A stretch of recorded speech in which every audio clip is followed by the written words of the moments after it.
Hi, my name is MJ Kim, and I am a senior analyst at the Southern Regional Education Board. I'm excited to share a new video highlighting key findings from Florida's college affordability profile. We define college affordability as the price required to attend a higher education relative to family income. I'd like to share some important state context relevant to better understand college affordability issues in Florida. In 2022, only 54.5% of working adults in Florida had a post-secondary credential. Yet, by 2031, 64% of Florida jobs will require one. Florida is projected 12% increase in the number of high school graduates by 2041. Thus, for Florida, improving college affordability isn't just about competition. It's about ensuring that all students, particularly those from low-income families, are able to access and succeed in higher education. With that in mind, let's turn our attention to the SREB College Affordability Profile of Florida. Now, let's take a closer look at the family income needed to attend public institutions in Florida.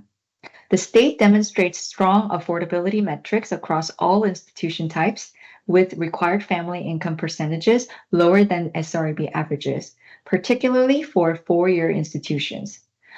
Relatively small gap between institution types suggests consistent affordability across all public higher education options in Florida. Florida demonstrates lower required income percentages compared to many SREB states for the lowest income families.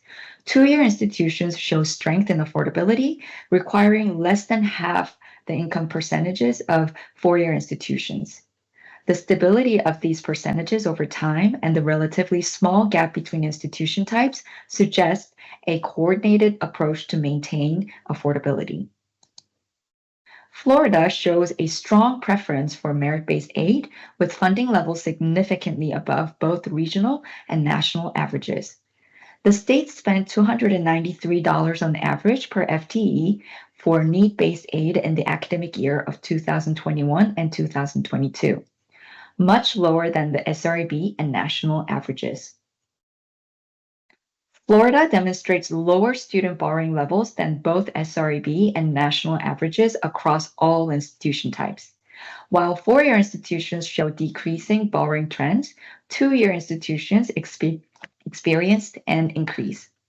Even with this increase, Florida's borrowing levels remain more favorable than SREB and national averages, suggesting relatively better affordability for students.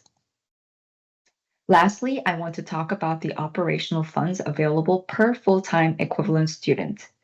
The data shows a strong growth in state appropriations for two-year institutions, particularly for after 2011. By 2021-2022 academic year, state appropriations significantly exceeded tuition and fees by $2,275, indicating strong state support for two-year institutions. Before I wrap up, I want to highlight several related resources, all available on our website. We hope you'll explore them, share widely, and use them to spark conversations in your networks. And thank you for your continued commitment to making college more affordable and accessible for students across Florida.